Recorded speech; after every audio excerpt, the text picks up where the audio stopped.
friends, myself Dr. Paritosh Mishra. I'm a consultant physician and diabetes expert in Delhi NCR region. कुछ बात करना है आपसे, कुछ जानकारी साझा करनी है। जैसा आप सब जान रहे हो कि पिछले 1.5 साल से हम लोग इस कोरोना पैंडेमिक से जूझ रहे हैं। काफ़ी लंबा समय निकल गया और इस दौरान लगभग मैंने 500 से भी ज़्यादा पेशेंट्स को, अपने कोविड पेशेंट्स थे, उनको ट्रीट किया। They are safe now. पर अभी भी बहुत सारी कॉल्स आती हैं मुझे, सुबह से शाम तक regularly I get 1/1 another call. और सब इतने डरे सहमे होते हैं कि उनको पता ही नहीं, पेशेंट्स, रिलेटिव्स, उनको पता ही नहीं है कि लाइन ऑफ एक्शन क्या है, करना क्या है, इसके साथ हमें कैसे स्ट्रगल करना है, कैसे जीतना है। जैसा कि शुरू से ही ये सबको पता है कि कोरोना में बचाव ही सबसे बड़ा हथियार रहा है। बचाव, सोशल डिस्टेंसिंग, मास्क और सैनिटाइजेशन, ये सबको पता भी है। पर मैं आज डिस्कस ये करूँगा कि पेशेंट कब, कैसे स्टेजेस में क्या क्या प्रॉब्लम आती है। सिम्टम्स, इस डिजीज़ के शुरुआती सिम्टम्स सबको पता है। Fever, cough, breathlessness, sore throat, loss of taste sensations. ये नॉर्मल लगभग मोर देन 90% पेशेंट्स में यही सिम्टम्स होते हैं and these are the primary symptoms. तो हमें पहली बात तो ये कि जैसे ही पहला एपिसोड, दूसरा एपिसोड या इनमें से कोई भी सिम्टम डेवलप हुआ, immediately contact to your primary physician. इसलिए प्राइमरी फिजिशियन को कंसल्ट करना जरूरी है because they are some set of medications जो वो आपको प्रिस्क्राइब करेगा और वो 5 डेज का आपको कोर्स पूरा करना है। इन 5 डेज में, बिकॉज जो कोविड पेंडेमिक है, जो कोविड का जो डिजीज प्रोग्रेशन है, 80% पेशेंट्स सेल्फ लिमिटिंग है, 80% पेशेंट्स अपने आप ठीक हो रहे हैं। तो हमें इन 5 डेज में थोड़ा सा विजिलेंट रहना है और मेडिकेशंस लेनी है। 5 डेज मेडिसिन हो जाती हैं। If you have 99 fever, 99 point fever, some थोड़ा बहुत वीकनेस, इट मीन्स कि एवरीथिंग इज ऑन ट्रैक। इन 5 दिनों में सिर्फ 2 टेस्ट कराने जो मैं समझता हूँ जरूरी है। वो है सबसे पहले कोविड RT-PCR और एक नॉर्मल ब्लड काउंट। कोई और CT की जरूरत नहीं है। कोई इफ नीडेड, अगर लगता है कि हाँ से सांस में थोड़ी बहुत दिक्कत है, एक चेस्ट एक्सरे बस। क्योंकि 80% पेशेंट के बाद को इसके बाद जरूरत ही नहीं पड़ेगी। They will come into the recovery phase. अब बात होती है जो 20%, 30% लास्ट जो रिकवर नहीं कर पा रहे हैं। After 5 days there are some warning symptoms. वो वार्निंग सिम्टम्स क्या हैं? 4-5 वार्निंग सिम्टम्स हैं। पहला, कंटिन्यूअस परसिस्टेंट फीवर 101, 102, अगर लगातार फीवर बना हुआ है। सेकेंड थिंग, आपका SpO2 सैचुरेशन लेस देन 92, 93 के नीचे जा रहा है। तीसरा, ब्रेथलेसनेस, सांस फूल रही है, थोड़ा सा भी काम करने पे सांस फूल जाती है। चौथा, पेशेंट को डिजीनेस, बहुत ज़्यादा घबराहट, बहुत ज़्यादा वीकनेस, एक्सट्रीम वीकनेस हो रही है। तो ये 4-5 जो सिम्टम्स हैं, अगर ये डेवलप होते हैं, इसका मतलब ये कि disease is in progression, disease progress कर रही है। और होता भी यही है। अगर मैं साइकिल बात करूं कोविड की, तो ये 12 से 14 दिन की साइकिल है। जो म्यूटेटेड वायरस है, ये इसका मैक्सिमम इम्पैक्ट जो आ रहा है वो 7वां, 8वां, 9वां, 10वां और 11वां। इन्हीं दिनों में ये वायरस मैक्सिमम इन्फेक्टिविटी और मैक्सिमम जो एक तरह से जो इफेक्ट्स आ रहे हैं वो इन्हीं 4-5 दिनों में होते हैं। तो हमें इन वार्निंग साइंस देखने हैं। अगर वार्निंग साइंस डेवलप होते हैं, definitely you have to go for some test like CBC, CRP, your D-dimer, your ferritin level. These are the tests which definitely you need 5वें दिन के बाद, 6ठे 7वें। और खास बात, CT 6 दिन के पहले का कोई मतलब नहीं है, क्योंकि जो वायरस की पैथोलॉजी है that goes inside your lungs after 5-6 days, तो वो 6-7 दिन के बाद ही CT स्कोर पे पता चलेगा। तो हमें जैसे ही आपको ये लगा कि हाँ 5-6 डेज के बाद भी वार्निंग सिम्टम्स हैं, परसिस्टेंट फीवर है, ब्रेथलेसनेस है, या SpO2 कम हो रहा है, 92 93 के नीचे जा रहा है, उसी समय हमें अपने प्राइमरी फिजिशियन या कंसल्टेंट जो फिजिशियन है उससे बात करनी है और स्टेरॉइड शुरू करना है।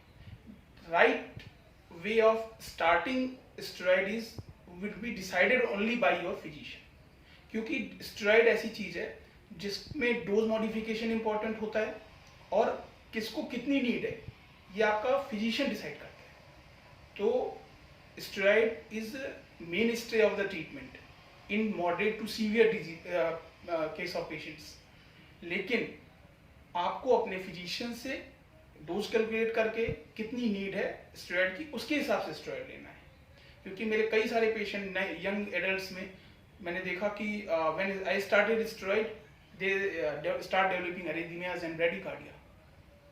अभी एक केस हुआ एक journalist Sardana, probably I'm not sure, लेकिन the probable cause of death was the arrhythmia। तो ये बहुत जरूरी है कि अपने से स्टेरॉइड नहीं शुरू करना। इसके बाद एक एंटीकोगुलेंट मेडिकेशन भी ऐड करनी है। ये उनके लिए जो 20% केसेस जिनकी बात मैंने बताई आपको कि वार्निंग सिम्टम डेवलप हो रहे हैं, उनके लिए एक एंटीकोगुलेंट मेडिकेशन भी स्टार्ट करनी है। और साथ ही साथ हमें 7 या 8 दिन के बाद एक CT स्कोर CT भी कराना है अगर ब्रेथलेसनेस डेवलप है। नेक्स्ट इसके बाद हम आते हैं we have diabetic management, because I am a diabetes expert. तो डायबिटीज का भी बहुत बड़ा रोल है, हमें अपनी शुगर को मेंटेन रखना है। स्टेरॉइड की वजह से थोड़ा शुगर ऊपर होंगी, लेकिन शुगर का जो नॉर्मल वैल्यू 160 170 इसके इर्द गिर्द हमें मेंटेन रखना है शुगर। ज़्यादातर सकम जो पेशेंट्स हो रहे हैं इस कोविड में वो वही पेशेंट हैं जिनका शुगर कंट्रोल, डायबिटीज कंट्रोल नहीं रहता। नेक्स्ट सबसे इंपॉर्टेंट जो मैं अंडरस्टैंडिंग की बात करूं इस कोविड के बारे में, तो डर ऐसी चीज है जो हर एक patient, every patient have phobia. क्या होगा आगे, क्या होगा। टेक होम मैसेज, आपको ये बहुत अच्छे से समझना चाहिए कि इस वायरस की लाइफ साइकिल 12 से 14 दिन की मिनिमम है, and this virus will remain in your body for 12 to 14 days. लेकिन शुरू के 10 दिन ये देखा गया है कि शुरू के 10 दिन ही ये इन्फेक्शन को आगे बढ़ाता है। तो जो इन्फेक्शन पीरियड है वो 10 डेज है। 10 डेज के बाद वायरस लगभग इनएक्टिव फॉर्म में आपके बॉडी में तो रहता है, लेकिन वो आपको कोई हार्म नहीं कर सकता। तो ख्याल रखने वाली बात क्या है, day 7, day 8, day 9, day 10 and day 11। अगर हमने इन डेज को क्रॉस कर लिया और हमें कोई मेजर सिम्टम्स नहीं डेवलप हुए, तो it means we are in safe hands. सबसे इंपॉर्टेंट ट्रीटमेंट के साथ medications, no doubt we have to be stuck on medications, लेकिन सबसे ज़्यादा मेडिकेशन से भी ज़्यादा अगर मैं कोई किसी चीज़ पे फोकस करता हूँ अपने पेशेंट्स पे, तो वो है self motivation and positive energy. अगर आपने सोच लिया, आपके अंदर की पॉजिटिव एनर्जी ने आपका साथ दिया और आप कि नहीं यार लड़ना है मुझे,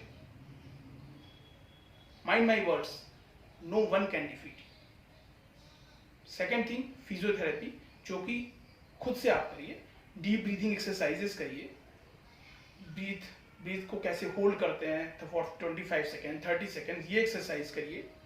और अगर लगता है एट एनी पॉइंट कि आपका सैचुरेशन 90 89 इस तरह जा रहा है, तो एक प्रोनिंग पोजीशन होता है जिसमें हम पेट के बल लेटते हैं, वो प्रोनिंग पोजीशनिंग करिए। आप खुद देखेंगे कि इन सब चीज़ों को करने के बाद यू विल फील बेटर। और मोस्टली जो अभी पोस्ट कोविड जो पेशेंट्स के फ़ोन आते हैं, तो उनमें बहुत एंजाइटी होती है कि सर फीवर अभी भी आ रहा है, सर सांस जल्दी फूल जाती है। Yes, this is post covid effect. Our lungs, जो हमारे लंग्स थे, that has been compromised for some time. तो हमें ये समझना होगा कि हो सकता है पेशेंट को 14-15 दिन के बाद भी कोई स्पाइक आए फीवर का, हो सकता है। कि पेशेंट, और हो नहीं सकता, लगभग 70-80% पेशेंट्स को सांस में दिक्कत रहती है, जल्दी थक जाते हैं, जल्दी वीकनेस होती है, कमजोरी जल्दी होती है। तो हमें इसके साथ ये कहीं से भी नहीं समझना है कि हाँ ऐसा तो नहीं कोविड का दूसरा अटैक या कुछ गलत हो रहा है, नहीं, ये सबके साथ हो रहा है। और सबसे इंपॉर्टेंट, जो सबसे ज़्यादा क्वेश्चन हमारे मेरे पास आते हैं पेशेंट के, सर मेरा टेस्ट सेंसेशन वापस नहीं आया। तो टेस्ट सेंसेशन तो बस 1 महीने भी लग सकता है, किसी का 15 दिन में आ सकता है, किसी का 20 दिन में आ सकता है। तो इसके साथ ही बहुत शॉर्ट में मैंने जो आपको इन चीज़ों के बारे में बताया, सिर्फ 3 चीज़ जो टेक होम मैसेज है कि 5 डेज का मेडिसिन, 5 डेज के बाद अगर मेडिसिन से लगता है कि नहीं वार्निंग सिम्टम्स डेवलप हो रहे हैं, then go for the some sort of जो टेस्ट हैं वो कराने हैं, CT स्कैन ऑन 7th और 8th डे, और use of steroid is very important, लेकिन ऑब्जर्वेशन में, किसी कंसल्टिंग फिजिशियन के ऑब्जर्वेशन में, डायबिटीज कंट्रोल, और 7, 8, 9, 10, 11 ये जो डेज हैं ये बहुत इंपॉर्टेंट है। और once you pass the 12 to 14 days period, इसका life cycle, no problem at all, सिर्फ दिमाग से आपको सही रहना है। तो I think I am very much clear about my, जो मेरे पेशेंट का जो मेरा एक्सपीरियंस था, even I was also Covid positive, I followed these things and it help me a lot. Hope for all, आप सबका बहुत अच्छा स्वास्थ्य रहे, आप सब बहुत जल्दी इस रिकवरी, पैंडेमिक के रिकवरी से हम सब बाहर आएँ। All the best, thank you.